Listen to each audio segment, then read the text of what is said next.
Be an action-packed one today. Really excited for today's conversation. So I'll go ahead and get us started so we have as much time as we can with both Paul and Jordan.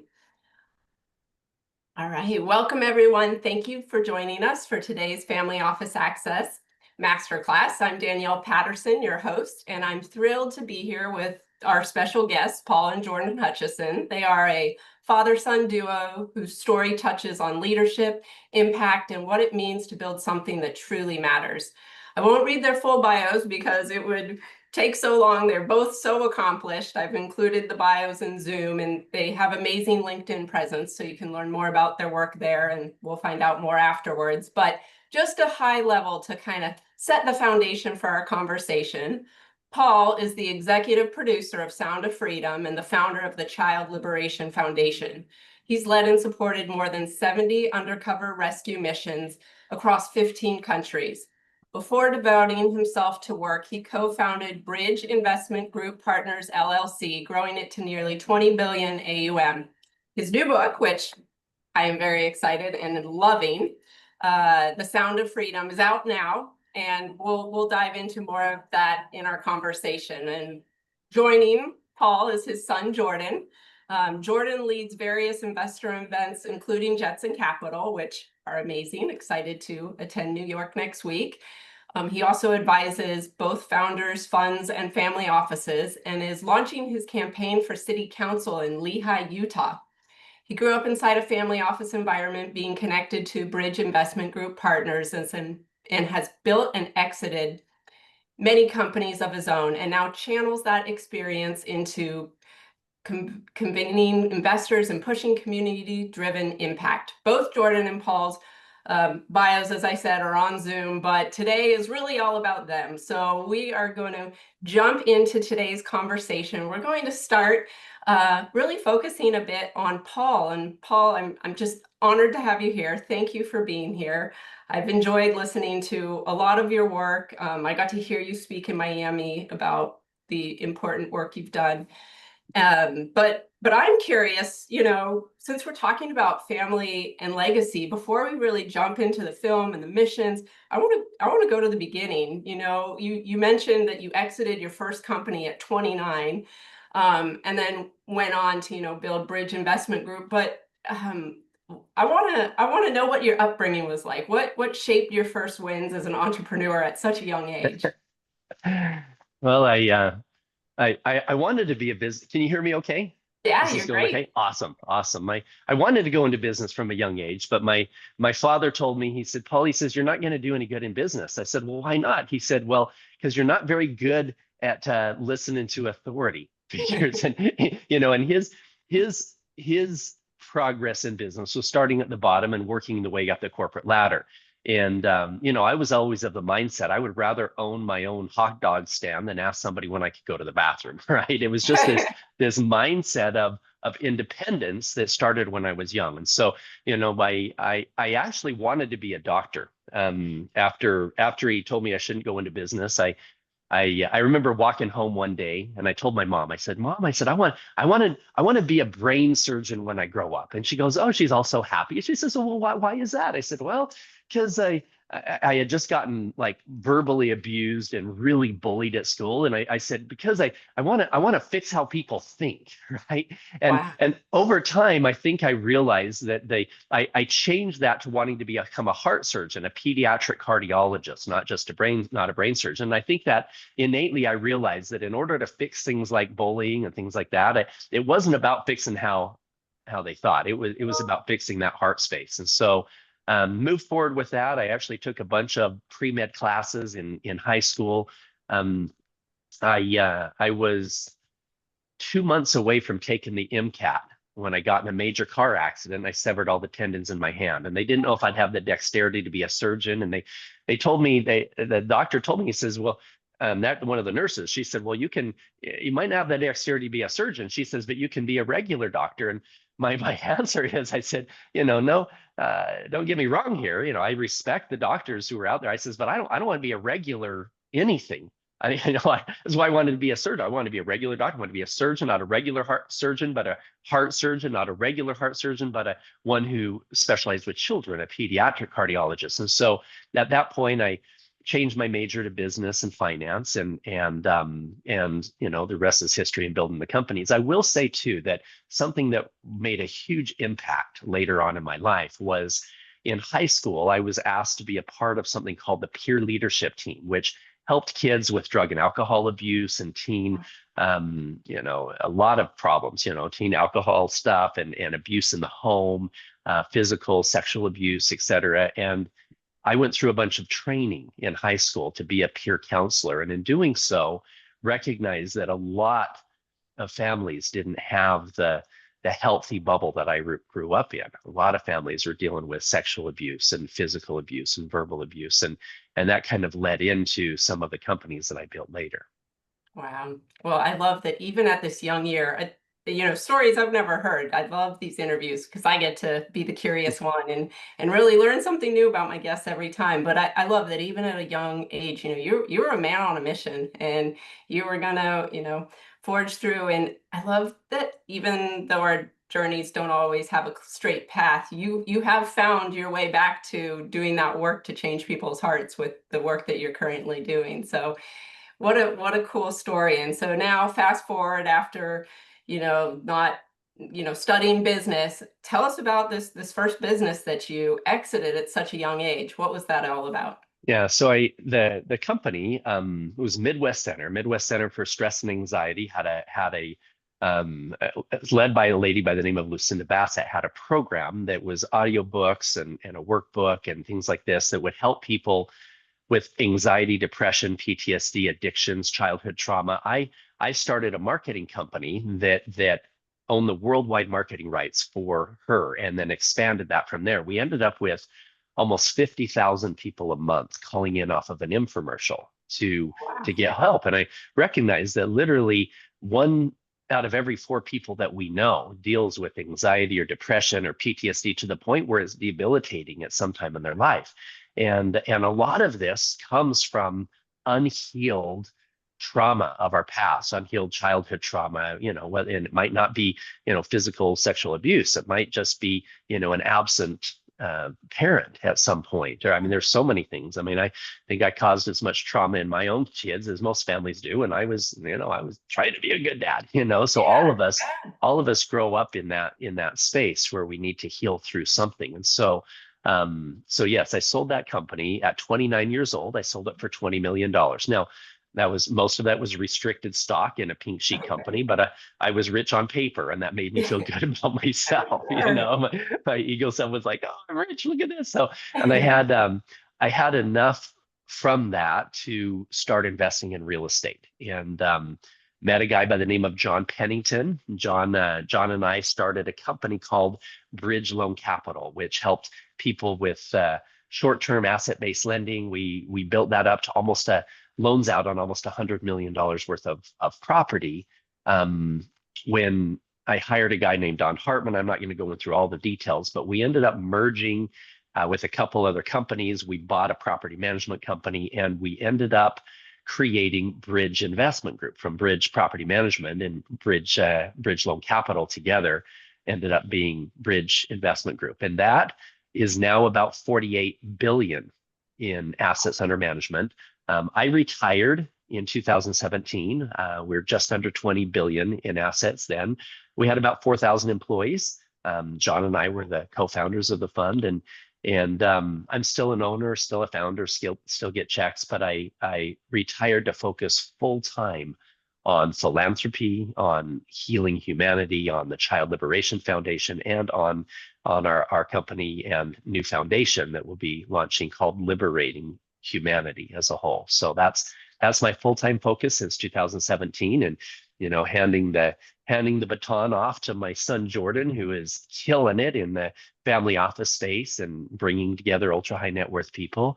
And as you mentioned, I'm the executive producer and primary investor in the movie Sound of Freedom, which we only invested 14 million in the film.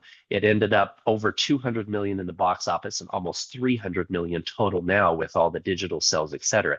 And more important than the money, how does somebody earn 10 million in the movie business? Well, you start with 100 million, right? And you'll lose 90 million. That's really, it's not the greatest investment, but in this one, lightning struck in the right place. It was incredibly beautiful to see that. More important than the money, the film has created global awareness, and hundreds of millions of children are safer now because of us investing in that film and bringing that to the world. Wow. It's an amazing film. I rewatched it again. I mean, just so powerful for everyone to realize, the darkness, the depth of this that goes on. And I mean, the decision to get involved in these undercover missions. I've heard you tell the story, but I mean, it must have been frightening. Here you're a father, and this wasn't your line of work. You weren't, this undercover. But can you tell us a little bit about how you went from such an incredible, successful career in growing and managing the fund into now this undercover work? Leading the missions, yes. I always had a focus on philanthropy. In my early 20s, I had a mentor that said, Paul, the average person donates 2% of their annual income to charity. He said, if you make a decision that number's not 2%, it's upwards of 10, 15, even 20%. And not just, given to your church, but finding charities that you can get actively involved in. He says, making a powerful, positive impact in the lives of others is going to come back in so many ways. I mean, he said, you can call it karma, you can call it, the universal law of exchange, you can call it God, call it whatever you want to. There's a higher power very interested in us doing good. I highlighted. Okay, I'm going to read it because this really stuck with me. It's beautiful, Mhm. Paul. I love the personal takeaways in the book that go beyond just what we see in the film. But whether you call it karma, the universal law of exchange, or blessings from God, it undeniably works. The book of Malachi in the Bible states that when we choose to help others, the windows of heaven will pour out blessings to the extent that there won't be enough room to receive them. I have experienced this divine abundance in my life because of my choice to be generous. So inspiring. Absolutely. Well, and I tell people, how does somebody become a partner, let alone a founder of a $48 billion fund? Well, you're not a University of Utah dropout, right? That's what I am. So inspiring. The statistical probability of me being where I am is zero. The only way that I can understand it is that I made that decision and a few others to connect with this energetic force that's all around us, that is expanding and creating value everywhere. We live in a universe that is expanding faster than the speed of light everywhere. And as we connect into that power, we can expand our good and the impact that we're making in the world in so many ways. And so that's kind of where my heart for philanthropy came from. But I remember early on, this is when Jordan was just a kid. I remember we want to do charity work, and we'd go, and down to the homeless area, would roll down the windows and start handing out pizzas, and all of a sudden the guys that were there in that area would be fighting over the pizzas and yelling out F-bombs. And I'm like, I don't want to subject my children to that kind of energy. So I decided to focus my philanthropic money and time on the truly innocent, a child in a position completely outside of any choices that she made. I served 7 years on the Make-A-Wish board of directors. I was the incoming chairman in our area for Make-A-Wish when I got a phone call from our attorney general. And this is where things started to change in a big way for me. I was managing billions. I had a beautiful lifestyle. I had, all this stuff. And he said, Paul, I need to talk to you about something that's pretty dark. It's people don't want to talk about this, but it's the fastest growing criminal enterprise in the world. And could people need to know about it? And started talking about human trafficking, introduced me some people. I started working with some operators who were in Colombia that needed some money to rescue some kids. I helped to fund that. And these children were being sold for the unthinkable. Some for organ harvesting, some for sex trafficking, children. And so I then got a phone call from one of the operators, and he said, Paul, I'm in Cartagena. There's not just 20 kids here. There's more than 50, more than 100 in the between Medellin and Armenia, all of these that are connected to these rings. He said, we have a plan that we could rescue all of these children on the same day, more than 100. And, but I need your help. And my words were, how much do you need? You need a check. He said, I need you. Can you be in Colombia in 2 days? He said that the head trafficker down there had a piece of property that he wanted to develop into a child brothel type of a thing. He thought he could make millions, tens of millions of dollars a year selling his victims. And the key is we needed to get him to call all the other traffickers and get them to bring all their children to the same place at the same time so that we could do a sting and rescue them all.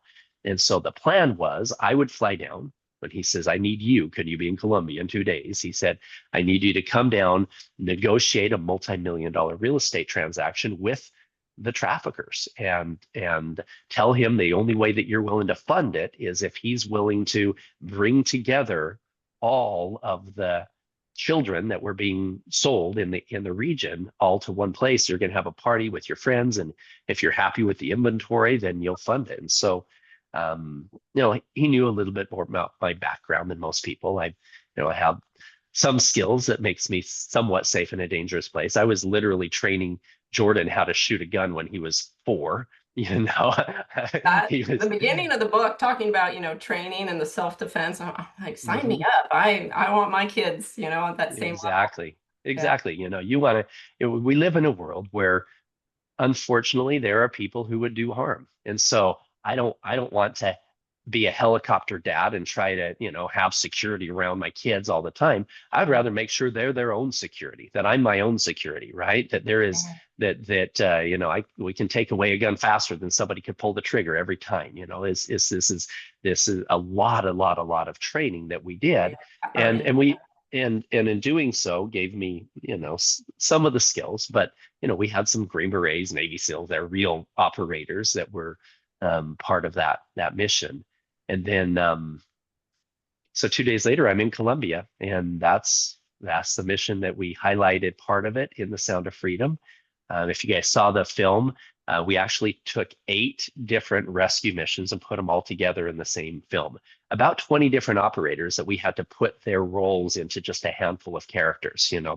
The jungle was an entirely different country looking for a little boy, not a little girl, different team, but it was a great story that we put in there in the movie. My role in that first one was loosely played by the producer of Sound of Freedom. His name is Eduardo Verástegui.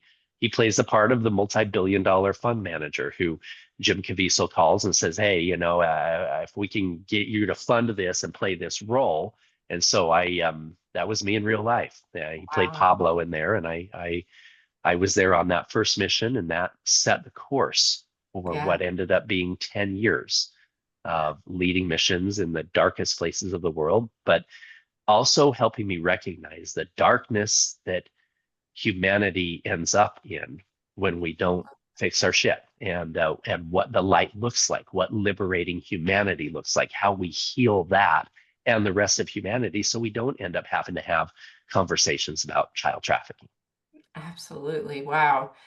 I mean, you have such a unique skill set. The fact that you could talk the talk when negotiating these real estate deals, that you were believable, but you also had, all the other attributes to be able to fill that. It must have been terrifying just to be face to face with such evil. And I'm curious, Jordan, from your perspective, did you know what was going on? Was your dad able to share any of this with you, or were you just like, Dad's off for work? No, yeah, he's always been involved in charity and philanthropy growing up. We, hosted events and raised money for a bunch of different nonprofits. In late middle school, early high school is when he started getting into this space, and we started learning about it. And, by that age, you can generally understand what it is and what's going on and how bad it is.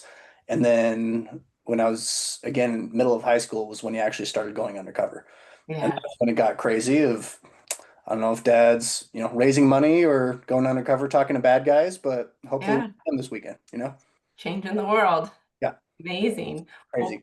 Paul, I love, there's kind of been this thread of really helping people heal and deal with, anxiety and some of these underlying issues that cause them to act out in these negative ways. And can you tell us a little bit more about, the type of work you're doing now that continues to address those issues? Yes, and I think this next 5 minutes is super important for people to have an open mind, because laws are changing in the next 2 to 3 years in the United States, and it's very important, and globally, and it's very important that leaders everywhere understand what these mean. So I'm just going to go into it so you can understand the good, the bad, the ugly. Educate Um, us.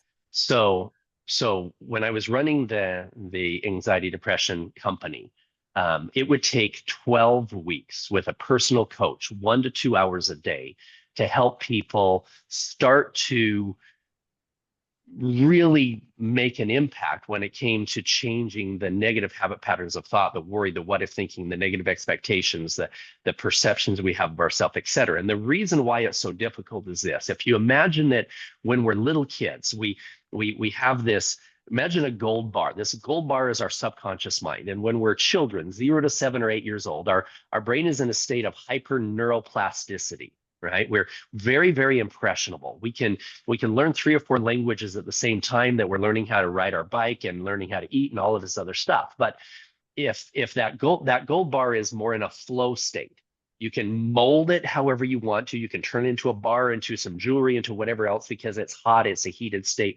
when in that neuroplasticity. But if something happens, your uncle touches you inappropriately, your dad tells you you're fat in that dress, whatever it is, those things get embedded into that gold bar, deep into our subconscious mind. 95% of our life is run by that subconscious mind. And if things are deeply embedded there, or if that bar is all bumpy and whatever else, it takes 21 days to create a new habit. Imagine chiseling on the outside of this gold bar, 21 days of trying to change that, because it's in a hardened state. And the majority of our life is all subconscious. It's we've got this thin part of our conscious world. Everything else is being run. So if we're dealing with anxiety, if we're dealing with depression, if we're dealing with low self-esteem, if we're dealing with anger issues, a lot of these things come from unhealed trauma, come from impurities that are embedded in that gold bar, right? And some people, 10 and 20 years worth of therapy isn't making a significant difference, because that neuroplasticity has gone away and it's super hard to change it. So we started working with some doctors who had worked around the world in studying different types of non-Western approved holistic therapy type things. This is including like breath work, like a DMT release breath work that can start creating that neuroplasticity, deep meditation tool techniques, and different types of plant medicine. I'm going to talk about that in a second, that have been proven very, very effective at creating 10 and 20 years worth of therapy within 2 or 3 days, even 3 or 4 hours. And so there's been some push from our current administration to change some of the laws that were put in place in the late 60s. Now, this is the important part for adults, for good leaders to understand. When those laws change, we cannot allow these tools to be used inappropriately. So let me explain what happens. What I'm talking about is things like psychedelics. Okay, this is like psilocybin in mushrooms. There's 180 different strands of psilocybin in mushrooms. Now, because it's been a Schedule I drug for the last 50 years, I thought that it was as dangerous as cocaine. The truth is, psilocybin is safer than table sugar. There's never been a case of addiction. There has never been a case of overdose, not one ever in history.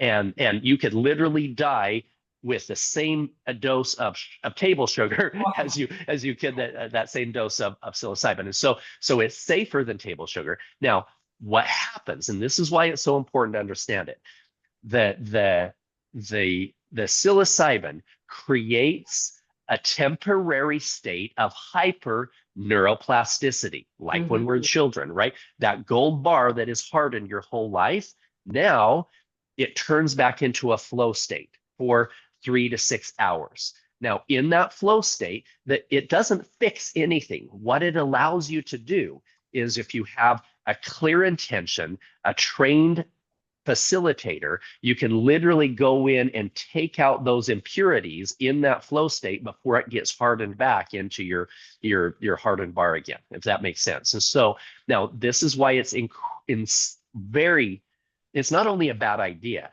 it's dangerous for somebody to go get high with their friends on mushrooms at a rave party. Why? Because you go into that state of neuroplasticity, and you've got somebody yelling at their wife over here, a rap music going over here, an orgy going on over here. You can do more damage to your subconscious mind. Now, in the right environment, with the right facilitators, we've been able to take women who have 10 and 20 years worth of therapy that didn't break through their childhood trauma, and in 2 or 3 days completely release them from all their anxiety, depression medications. We've had men with addictions, to sexual addictions, to pornography, and even cocaine and heroin addictions that we have over an 85% success rate of breaking free. So the reason why we started using this is I recognized in the child trafficking world. Now, don't get me wrong when I say this, guys. Some people hate me when I say this. I'm gonna go there. I am not a sympathizer of anyone who hurts a child. I've literally put my life in danger hundreds of times to ensure that innocence is preserved. However, I recognize that 70% of incarcerated felons were abused as children. Even just the ones that admit it, I think there's a higher number. That almost all of the traffickers were trafficked themselves as children. Almost all of the perpetrators were abused themselves. Now, just talking about it takes that chance. And people are like, oh, that's why I don't want to tell anybody about my abuse. Now, just talking about that abuse makes it so that your chances of passing it on go down to very little. However, the guys that try to hold on to it, guys are like, that thing that happened to me by my uncle when I was 8, I don't want to talk about that. That'll make me less of a man. No, it won't. You were 8. That was a horrible thing that happened to this little child. And by holding it in, it's coming out in anger issues. It's coming out in addictions. It's coming out in anxiety and depression and PTSD. However, just talking about it makes it so that you're not holding on to that, and you can start getting the help. If you hold on to it, 1 out of every 3 people who never talk about it, 1 out of every 3 become a contact offender in the physical, sexual, and verbal abuse of a child. So I recognize that it's not just the 12 million children who are being sold into slavery.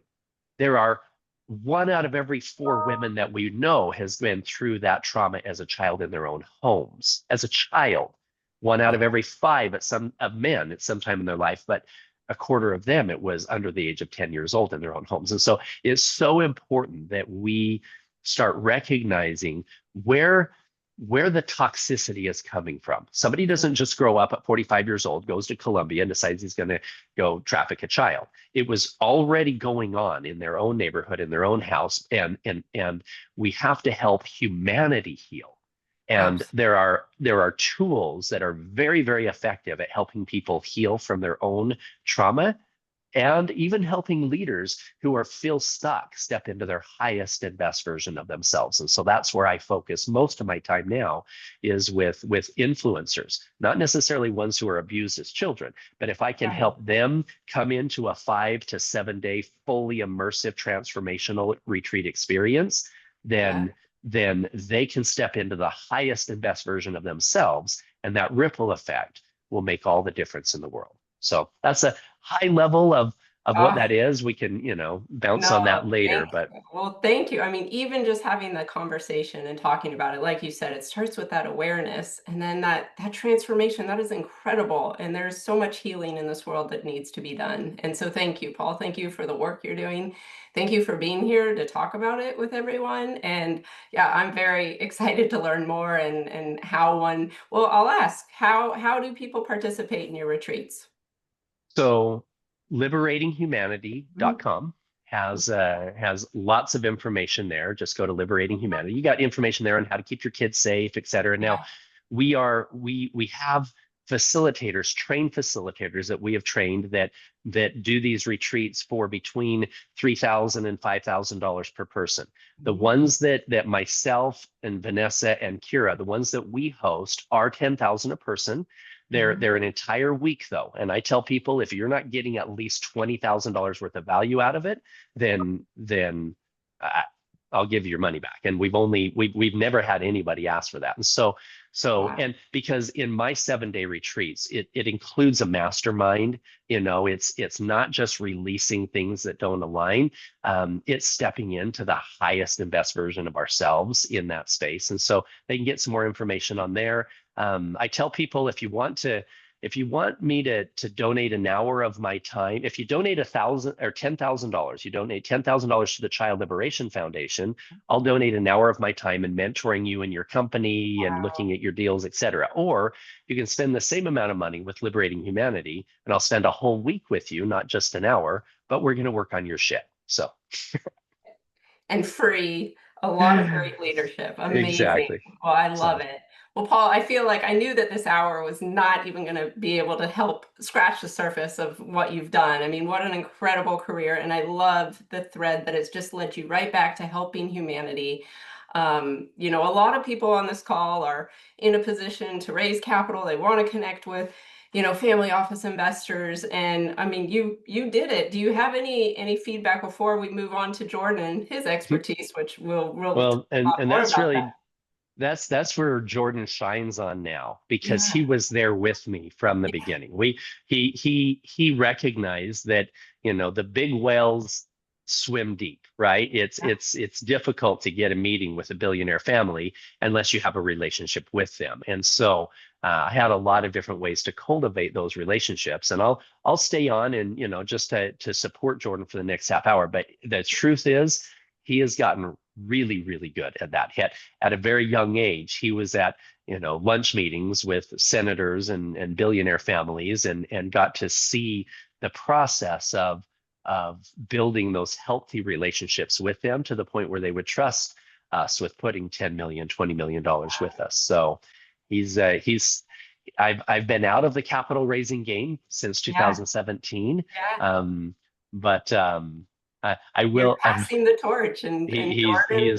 He is so good at it, because you've got to have a degree of emotional intelligence and be able to connect with people in a heart space, especially when you're dealing with a high net worth. Now, by the time you get to the bigger institutions, they don't care about how much you know about their kids and their family and whatever else. They really are looking at just the spreadsheets, and that's okay too. You've got to do both. But the brick by brick is the relationships with those ultra high net worth families, and Jordan is the king at that. He certainly is. I mean, I refer to him often as the super connector. And from a personal standpoint, I've been admiring your work, Jordan, for years. And it's so fun to see how you've built, Jetson Capital, for example. And it's you are the core, and, you give, and you're an amazing leader. And so, I got to see you on stage in Miami. You're just so natural. Your presence attracts people, and it's very authentic. And I know my husband, Warren, we were talking before we started, but my babysitter bailed, so I didn't get to go to the Dallas. He flew in from Las Vegas. He had an amazing experience. He ended up, investing in a founder. He sits on their board. So, I mean, these events, they work. They bring people together, and it's in a really fun sort of way. So rather than my tell you all about it, I want to hear from Jordan. Like, how did you find your voice in this space, and what really drew you to create the Jetson Capital events? I had zero interest in finance initially because my dad did it, and therefore it wasn't cool. So Love it. I did a lot of startups, even from high school to college. A lot of them were conveniently in the event space, and so I had some good experience there. When my dad started our family office, he brought me on being extremely unqualified at anything, and it was a good trial by fire, because I got to be chief marketing officer of one company and then mopping the floors at another one. So it was a good way of, I learned more from that than years in college. So that was really fun. Did a stint in corporate America for a while, and then kind of relearned about this world of finance. Actually, Adam Campbell, who's on this call, was one who reached out, and he's like, "Hey, you should really check it out." And I was like, "But my dad did it. It's weird." And so got into that about 5 years ago. The events were a result of going to lots of the other events out there. And I mean, Mhm. Danielle, you know this space. There's everyone and their dogs doing their own party. Uh, Right. and there's some really good ones that are huge value adds and beneficial that I love. Others that I wasn't getting as much value out of. And so I kind of saw what I liked in some of the other events and saw what I didn't like in the others and decided I wanted to put together not a community. I'm not brave enough for that or not being a guru or anything, but specifically just single one-off events of my own that hopefully hit the nail on the head of fixing that. And Yeah. assembled a really good team of very smart people, and by stroke of luck, we're able to put the first couple ones together, and have now been doing it for about 3 years. Well, they're amazing. I mean, Miami with the dancers on stage, they're just fun. And I think that's the thing. When Yeah. you think about these wealthy investors, time is ultimately sometimes their greatest asset. Do they really want to spend their time in a boring, stuffy hotel? You're like, Fair, no. And fair. so you bring the fun, and they're events that people want to be for many reasons. And Well, yeah, speak to and I, that. I think that that's part of why they've done so well is Hmm. I found wealthy individuals want two things. Number one is experiences. Number Hmm. two is genuine relationships. I Yes. say genuine because, you know, Paul knows better than anyone. You get pitched all the time from people that just want something from you. Yeah. And so I've tried to turn these events into something that gives them unique experiences and genuine relationships. So that's why, I mean, you've heard me say this a lot with the events. The main differences are the unique locations, like Yeah. F1 races or private jet hangars or aircraft carriers, stuff like that. A Mhm. strict ratio of attendees, where the majority of the room is there to deploy capital, and then very minimal stage time. I tell everyone if you want to go for an educational conference, go to Grant Cardone and you'll get 9 hours of panels and stuff like that. Here we have 20 minutes, 30 minutes of stage time, and the rest is to get to know each other.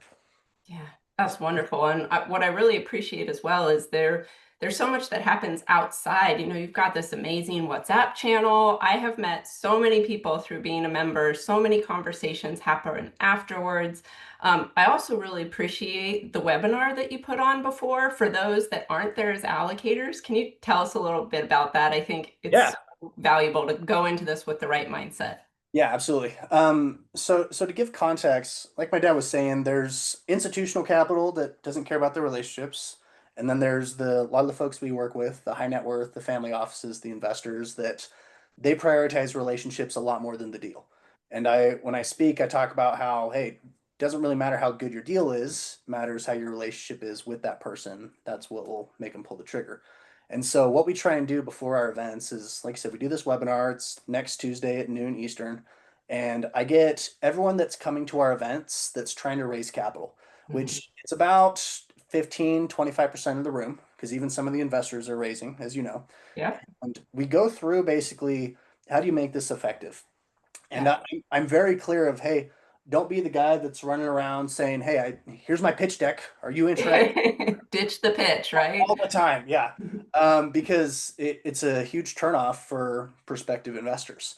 And Yeah. I give this story all the time of I've been talking to investors at these events that I know are allocating capital. They just wrote a check for one of our deals or one of my buddies, and some guy will come up to him, say, "Hey, are you investing in this specific industry right now? Are you one of the allocators here?"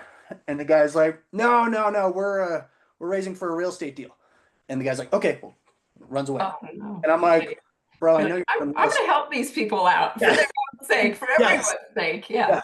So, and that's why, again, investors do that all the time. They Right. pitch, they don't need more deal flow. They Right. want to build that relationship and then they pull the trigger. So we try and put that webinar together to help people work the room correctly. Because I've had a lot of people that after the events, they're like, I didn't meet any investors. I didn't raise any money. But then I have other people, they're like, we just raised 30 million just from that event last week. I'm like, that's great. Perfect. That's what we want these to be. I tell everyone if you want the ones where you're just pitching deals, there's these other events called eye connections. You can Hmm. go there and Yeah. it's speed dating for Yeah. deals, stuff like that. Yeah. We try and be the opposite of giving these investors an environment where they're comfortable, they want to socialize. A lot of my guys are like, hey dude, I don't go to events. I get sick of them. I'm here because you make an environment that I'm comfortable being in. And they're here for you. I mean, it's those relationships. Again, it goes back to you. But no, I couldn't agree more. You know, these family offices, they're so different than institutional investors. They don't have these strict mandates. They basically, their first question is, can I trust you? Because this is their family, this is their legacy, their reputation, and that matters so much. And so a cold pitch is going to totally turn them off. It's more, let's have a conversation. Are you someone I would enjoy doing business with? Are you someone who's really passionate and smart and a thought leader? And so, you know, just going and being authentic yourself, and even better, curious about the person you're talking to. Don't make it about you even. And there's such a ripple effect. You know, it's so fun. You go and you meet someone, and you're not thinking like, what can I benefit off of you? You're thinking, how can I help you? And those sorts of, you know, relationships and the introductions that stem from that. Because I tell people as well, you know, you don't necessarily pitch. People are going to be turned off if that's your first transaction. So if you really get to know someone and they get to know you likewise, that is far more valuable. That is long standing and opens so many more doors. So I love that you have that component. You really want to see people succeed. You want to set the right tone with your events. And that's really why they stand out, and for so many other reasons. But Thank you. yeah, Thank you. Thank no, thank you. I can't wait for next week. And actually, before I leave topic, talk to us too about how you incorporate the charity component, because I think that's also really unique. I'll give my wife credit for that. Our first event, as we were putting it together, she said, "You've got enough rich people making each other richer. Let's find a way to give back." And I so love her. I love her too. She's great. So we work to, since that one and everyone since, incorporate a nonprofit into every event we do. We have sponsors, of course, you know, the Right. small percentage that are raising money. They'll help us pay for the event and they get to be able to pitch on stage and present their deals. But then we have a charity that we essentially give them the same benefits. We say, hey, we like your cause. Can you know, bring your team, be on stage, work the room. We're going to share your logos, your materials, give you some time. We want to help support you guys in your mission. So the theme for the Miami event, as you know, was anti-trafficking. That's why we had my dad and a handful of Yeah, other firms there. For this one in New York, because it's New York, September, and on an aircraft carrier, we're having yeah, a veteran focus. So it's a perfect. couple of military and veteran groups that we're working with. Well, I can't wait to be introduced to those groups. And it's a way to share in the blessing that these foundation leaders have created. It's just opportunity and it's a win-win. So I love, kudos to your wife for incorporating that Thank into you. them. It really makes them special. I agree. And just so people in the audience who are, you know, interested to attend, is there still room for New York, or are you at capacity? It's the convenient thing about doing aircraft hangars Yeah, or aircraft carriers is we have yeah. a massive capacity. Ah, So we're great. definitely able to take more. I'll put it in the chat, but you can go to jetsandcapital.com. And there's forms there that you can register. There's also a handful of my good friends on here that you can talk to. McGenna, Jeremy, Stephanie, Joseph. Love it. Thank you guys Several for more. showing up. And yeah, feel free to use the chat to answer questions and chat about that. Who else we got? Adam, Ben, Jerem, Steve, Anita. Yeah, we got a lot of good guys here. There's a handful of You folks. got an amazing network, Jordan. I love it. Yes. Well, talk to us about this. I'm really excited to hear that you're running for city council. And am I pronouncing it right? Lehigh? Is that Yeah, where? yeah. Yeah. I will clarify. I was running. We had the Okay. primaries about 2 weeks ago, and I Okay. didn't make it through. So that's life. Oh, We no, told him and he there's was going always, too low anyway. He needs to start like on a federal senator level and then go from there. That should be the bottom rung of I agree. You know, I think there's a it. reason for everything, and there is He's a higher path this than is Paul here. So, well, uh, and his credibility is more national and international credibility. You know, yeah, somebody yeah. who's running events in Miami and New York doesn't have the time to babysit the guys that are, you know, down at the local coffee shop, you know. So his credibility is on a lot higher level, and so super excited where he's going with that. I've Oh, always wanted to get involved in politics. mhm. I think there's three ways to change the world: entrepreneurship, Yeah. charity, and somewhere in the Politics. legislative world. But yeah, public office. So we've done a lot in those first two realms. I'm wanting to get into that third one eventually. We'll probably try for a higher level in the next couple of years, just depending on bandwidth and little kids. But Yes. yeah, it'll be fun. It's a good experience either way. Well, and I'm a mother of three running my business as well. I really wanted to know how do you do it? You're such a builder. How do I you time? What are your strategies? Share your secrets. Phenomenal human beings are my Yeah. strategies. Yes. I named a handful of people that are on this call. Yes. Some of them are like on payroll on the team. Yeah. Some of them are just awesome humans that Yeah. for some reason believe in this enough to dedicate their time, resources, and connections to help build it. I tell everyone when I get on stage, I'm like, hey, I did not fill the room. There's 10 or 20 people that filled the room. I just happen to know those 10 or 20 people. Our team's the same way. I was telling my dad the other day, he's like, how are you doing this? I'm like, well, I haven't checked my own email in months because I've got two assistants that are doing it for me Yes. so I can focus on this. Like Yes. it's Free building, yourself. yeah, it's building a good team and also knowing what you're good at. I tried for years to do stuff that I'm not good at. I tried starting a fund 3 times in the past Yeah. years. I suck at it. I'm not a Yeah. deal architect. I am not good at due diligence, but I'm really good at raising money if the deal's already put together. And so Okay. that's what we do. And we're raising money, we're having fun with that. But I've seen things where people try and do what they're not the expert at and Yeah. they fall on their face. So I try and focus on just what I'm good at and get Yeah. people smarter than me to run the rest. And that's something I learned from my dad. Dad, That's awesome. Dad, you tell everybody you don't know crap about real estate, right? I like to tell this story. I do. People call me and they're like, Paul, I have a real estate question. I don't know crap about real. They're like, yeah, you're the founder of a $48 billion real estate fund. Now I know how to create the right team and the right vision. In fact, right before I retired, it was funny. I had a guy. His name was Andrew. He came into my office, and now at the time we had 4,000 employees. We had 70 just in accounting. Right? He was a new employee in accounting. And I think Adam's on this call now. So this is a fun story if Adam's here because I don't know if Adam's heard this. So he came in and his job that day was to have the partner sign up on our expense reports. And my expense report had front row seats at the NBA games and really nice restaurants and flights everywhere. And because I was at that time capital markets and just going to lunch with rich people every day, right? Yeah. And Um, he said to me, as I'm signing off on it, he goes, Mr. Hutchinson, do you mind me asking how did you get your job? And I said, well, what do you mean? He goes, well, you have the best job in the whole company. All you do is just go around and go to lunch with rich people. How did you get that job? And I realized he didn't know the history of the company. So I decided to mess with him a little bit. I said, well, I used to do what you do. He goes, really? You were in accounting? I said, yeah. I said, I had this Excel spreadsheet that was keeping track of all the net asset valuations of all our investments and each one of our investors. I said, and then Adam was working for our company that was doing the audits. Now, Adam at this time is now his boss, right?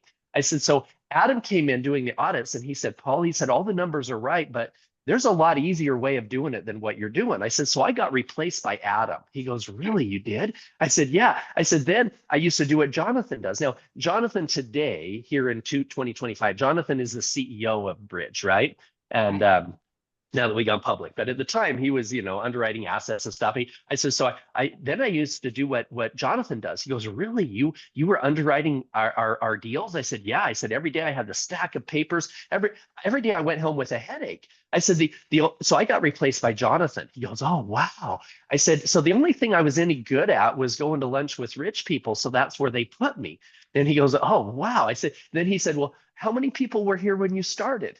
I said, just me and John, right? So, the principle is as you're scaling something like that, you've got to fill in where you're weak with people who are strong, finding people who have those skill sets, those talents, and understanding that I can hold on to the vision of building and creating, but I've got to find out where my real niche is, and I can step into that, and that's how we're able to scale. That's so powerful and such an amazing story. I mean, none of us we're meant to collaborate, and so I love that you've both found the way that you can lead and you've just attracted. I think you were attracting people who can fill in those holes, and it's great. It helps you do what you do better and lets everyone thrive in their space. So that's awesome. So A note on collaboration, just two yes, seconds. So, please do. my you showed my Sound of Freedom book that just came out. Jordan's got Yes. it there behind him, displaying on the top there. But in a few months, I'll have a book called Your Infinite Wealth. Not mine, it's yours. Your Infinite Wealth.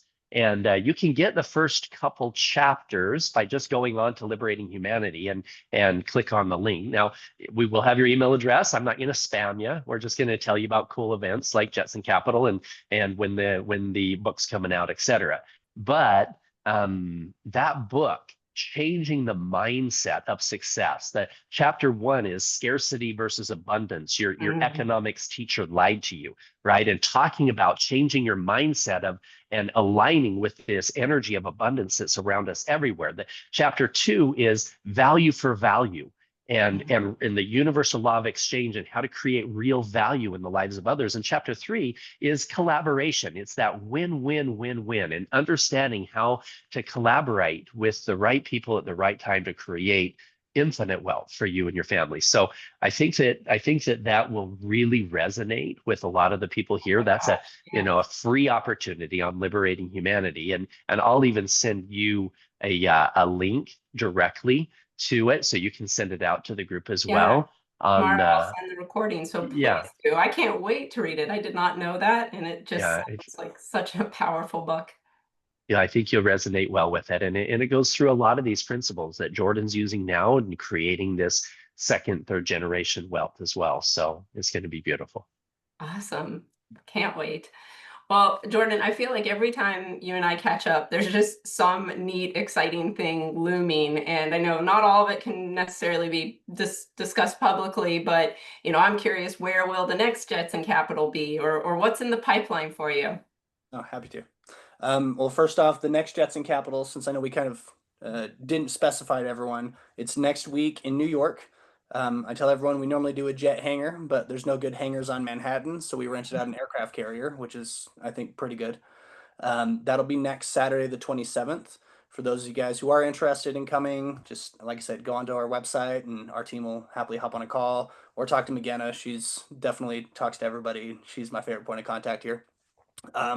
That's the next one that's coming up soon. Next year, we've got 3 or 4 planned. We try and do one about every quarter. It just depends on how much mental health decline we want to experience that year or not. So we know, and we'll be announcing more at New York, but we know the next one's likely going to be Super Bowl weekend in California. We got the early advance notification. Amazing. Wow. I tell everyone, keep Super Bowl weekend open if you want to be there. It'll be cold, but it'll be fun. Back to my home state. Aside from that, next year we also are looking to do an international one for the first time, and then a few others over the country. So wow, some very exciting things. I love seeing you grow and take this international. That's going to be awesome. That'll be fun. Aside from that, I mean, our big focus is my dad's always, raising for the foundation and focusing on the work that they're doing down in South America. My big focuses outside of these events are we're always looking to build out the network. And then, like I said, I'm always raising for different deals and things like that. Raising for a venture capital fund right now. We just got a $10 million commitment a few days ago, and we're having fun raising $200 million for that over the next few months. And just, raising capital. I love that that's your superpower. That's like the hardest thing. That's the hardest part. And you have mastered it, my friend. So we have a lot to learn from you. I learned it from the best. So yeah, that's awesome. That's awesome. Well, I do hold these live. I've seen the chat's been going absolutely wild. So many great people and so encouraging, but I hold them live intentionally so we can really bring people into the greater conversation. If anyone has a burning question for either Paul or Jordan, feel free. There's a little square with the question mark, Zoom toolbar. Drop it in the Q&A since everything is just gone crazy in the chat. So I'm sure there's buried things in there, but feel free. Ask away. If not, I can continue my own questions. I'm seeing one in the chat from. Yeah, go for it. Okay, Pops is for you. Says I've met people who were abused when they were a kid, but are not ready to talk about it. From your own experience working with abused people, what keeps people from talking about their past experience, and is it because they don't trust society? Good question. Yeah. 100% trusting of society. Like I said earlier, the guys will be like, oh, it'll make me feel like less of a man if I talk about that. No, literally 1 out of every 5 men that have dealt with sexual abuse, and most of them as children, right? And so it's a really high number, and it's a stigma thing.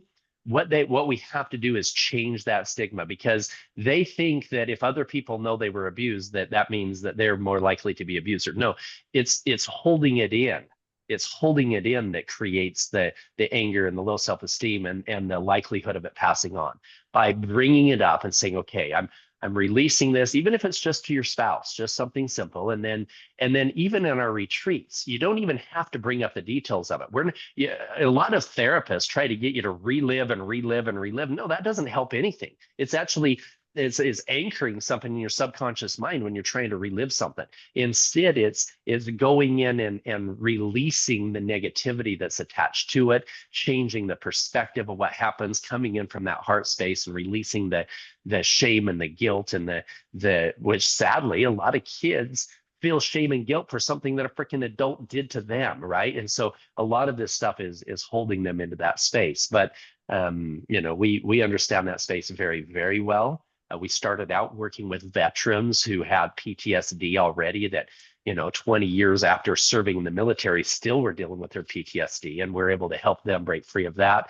Then we started working with women who were literally sold by their own fathers or uncles or whatever else when they were young, and that years of therapy weren't helping. And so now it's a lot of influencers, but business owners who just feel stuck, that feel like there's something missing there that they need to release. So yeah, that's very, very common. We need to change that mindset and love people through their pain. We're never going to fix child trafficking by pulling children out of hell.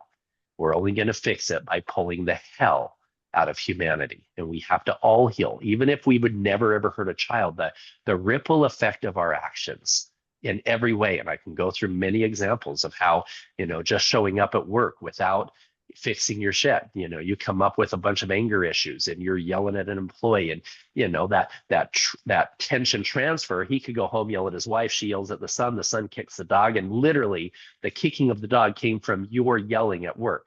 Now, if you just imagine that guy at work, what you didn't know is he was abused sexually as a child. He had 1,000 bad things that happened to him, made 1,000 bad decisions, doesn't justify his actions, but he made bad decisions as well. He's already addicted to pornography. It's progressed to the point where now he's looking at, things that are younger and younger, illegal things because of his trauma there. And now his wife just left him. And this is the weekend that he gets his 12-year-old daughter with her cousin. Now, that tension transfer of me not being in integrity and me going to work and yelling at him irrationally, instead of it ending up kicking a dog, indeed, it hurt a child. And so we all have to, I like to say that, imagine this man on a couch and he's sitting here and he's reading his newspaper, and his little boy walks in and says, Daddy, I want to play baseball. And the man's like, oh, I'm busy reading the newspaper. The little boy comes back a little bit later. Daddy, it's a beautiful day outside. I really want to play baseball. And the man turns the page of the newspaper and he sees this advertisement that's got this map of the world on it. So he tears out the map, tears it up a little piece of paper. He throws it on the floor. And he says to the little boy, he says, you know what? You need to learn your geography. You go get some tape. You tape together every country, every state, exactly where it's supposed to be. And you do that, and I'll go play baseball with you. Thinking it's going to take 2 hours. Like 5 minutes later, a little boy comes back and it's taped together perfectly. Then the man says, well, his dad says, well, how did you do that? The little boy said, well, there was a picture of a man on the other side. I just put the man together and the whole world came together. And really, that's the answer to the riddle, guys. Every one of us looking in the mirror saying, am I living up to the highest and best expression of myself? Or am I holding on to things that are causing that trauma transfer in any way to other people? And if so, what can I do to release that? So that's the long answer. It's an amazing answer. Thank you. Just talking and releasing that fear. The fear keeps us apart. It keeps us from being the highest version of ourselves. And it is sad because that ripple effect, and it compounds. So yeah, to your friend who is fearful, I'm glad, Paul's creating these safe spaces and removing some of the stigma around just simply talking about it. And thank you, Michael, for just posting Liberating Humanity. I didn't type on there. I'm on my phone. I don't know how to work Zoom and my camera at the same time. So I'm glad you put it on there. Thank you. Jordan, do you want to take any of the there's some about Jetson Capital. I'm happy to read them out. I know we're coming to the top of the hour here. Paul, if you have to jump off, feel free. I know we're I can wait a couple minutes. Yeah, I'm looking through it. As far as I saw a question from Jeremy about hotels, you Yes. can email attendance@jetsoncapital.com. That we manually will help you guys get in our room block. There, it's a little bit cheaper. And then what other questions are there that I'm missing? Yeah, I'll read a few. There's some in the Q&A. So Okay. Patrick asks, are your events worthwhile for a Canadian project, or do most of your investors stick to US deals? Ooh, good question. We try and get investors from all over, and the majority of our investors are investing all over. When I say allocators at our events, when people try and get on the phone and say, "I'm an allocator, let me come," and well, we say, "Okay, well, what are you?" "Well, I'm an accredited investor." I say, "Well, so is my grandma, and need money." So, Yeah, because a lot of people throw hardest these part. family office and accreditation statuses all over, Yeah, when in reality, their intention is to try and raise money. And so, right. what we try and qualify, and a lot of folks that you guys are, again, and others on the call that are vetting people, is are they coming with the intention of deploying capital into a diverse array of deals? It's Mhm. not, yes, we're allocating into just our little pipeline within our fund that doesn't come from anywhere else. It's Right. if you meet a deal and you like the person, that's in a variety of industries, are you likely to invest? That's the question. And so, yes, there's good international projects that happen. We actually, because this is New York, we have a lot of our Canadian investors and fundraisers that are coming down because they don't want to go to Miami, but they'll come to New York. So we've got a lot of good ones coming for that. Amazing. And even the Hutchinson family office, we've invested in Canadian companies as well. So we put millions into Canada. So we're not afraid of those guys north of the border. We love them. So Amazing. Well, we've got a question from Sumit Roy. He runs a family office and he wants to know the best way to connect with you all in terms of, collaborating. They have their own philanthropic foundations and venture funds, and really like the idea of creating partnerships and alignment. So what's the best way for people to get in touch with you all in that sense? well, mine, if they want to connect with the foundation, they can go to childliberation.org. We have a whole team there with collaboration stuff. You can just connect on there and connect with the people for a lot of philanthropic stuff. If you want to, be a donor and be a part of that, there's stuff there as well. Or Liberating Humanity. You can connect with me. Most of my social media is Liberating Humanity. It's on Instagram and TikTok and Facebook and all of those are Liberating Humanity. If LinkedIn, I think, is just my name, Paul Hutchinson. Now, I will say this: I'm speaking 2 or 3 times a week over the last month, and the podcasts I've been on have been significant over the last month. And so doing so, my team took over all of my emails and all my social media. So if you have something that's really Yes. cool or like I say, the best time to really spend some time together is come down for a week with us at our sanctuary in Columbia.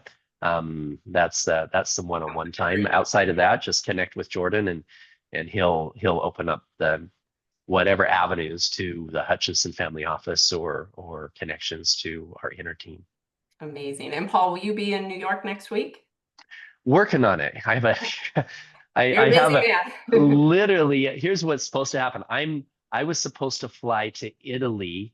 They have the Matera Film Festival goes from the 21st to the 28th. Yeah. And I'm getting an award there and they're filming the Oh, movie and whatever. Well, the sponsors for the Matera Film Festival, all of the money in at the bank accounts for the organizers there got frozen because of some of the stuff that's going on in Europe right now. The bankers wow. aren't releasing it to fund our flights over and everything else, and so everything's still up in the air. So my team is literally playing it day by day. Wow. So we're here in Utah right now. We're going to be grabbing some stuff and heading to Miami and to Columbia, but it's literally a day by day thing on that and an event I'm supposed to be speaking at in Columbia as well. Oh, wow. So So a lot so all over the globe. Jordan runs those things just fine, you know. They don't, He they does. don't, they Well, don't, they don't, he congratulations on doesn't the need me award as there. well. So No, no. Well, there's one last closing question. When a founder brings on a family office partner, what do the really successful ones do in the first 90 days that sets the relationship up for years of follow-on support? It's a great question, Sinclair. Is this regarding a founder bringing on a family office as an investor, or a founder bringing on like a advisory firm to advise their family office? I'm confused. Sinclair, feel free to clarify if you're still here. The way I read it was they're beginning to work with family office. What do they do in those first 90 days to really set up long-term success with them? I'll tell you the big red flags that I see a lot in this space. I see a lot of founders and first-time fund managers that hear the word family office, and it becomes a fun buzzword because it's not just a normal investor, it's a big fat investor. And they are convinced that a conversation with a rich guy and getting a big check will solve all of their problems. When I sit down with them, I do a lot of fundraising coaching, and more than 50% of the clients I work with, I tell them very bluntly, you are not ready for money. That's why you haven't raised anything yet. Yes. Their deck's not finished, or their offer Yeah. not done, or they don't know how to have the conversations or pitch, or their deal doesn't make sense, or the returns suck. I'll usually grill them and go through, here's how I would analyze and look and ask about your guys' deal, Yeah. and show them all the things that they need to fix before we actually start doing investor intros, because Yeah. most people aren't ready for that. What a valuable service. Like, you need to be investor ready. Don't burn the bridge, the relationship, if you're not ready, you know. Yes. I had a client a ways back that the investor said yes, and they were like, okay, well, we don't know what to do next, so we'll get back to you. And I was like, guys, we gotta prep for this. So Can't kill this momentum. yes. So yeah, Great making advice, sure you're Jordan. ready for them is the big one. Yeah. And how do people work with you in that capacity? Do you have a structured firm around the advisory work you do? We do, yeah. When people come to us, it's usually for two reasons. Number one, will the Hutchinson family invest in us? Or number two, can we get access to your network? I always kind of take them through the same process. I tell them, hey, we'll look at your deal either way. If we like it, I'll get back to you. If we don't get back to you, we probably don't like it. Next steps are get involved with the events, either attend or sponsor. Those are always an option. And then some funds I will actually come on to the GP and raise for them. I've got 3 funds right now that I'm actively Oh, being wow. their investor relations guy. And then others we bring them to the consulting firm to help with the coaching and the intros. There's a section on the Jetson Capital website that says Okay. Capital Advisory. Nice. You can go to that and fill out the form, and we'll happily chat with you and look at your deal and stuff like that. So Something for everyone. yes, that's the goal. Brilliant. That's the goal.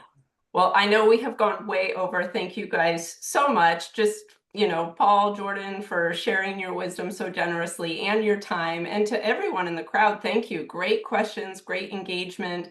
I hope that I'll see some of you next week in New York. And as I said, I'll send out the replay. I'll share some of the resources both Paul and Jordan shared in that email tomorrow.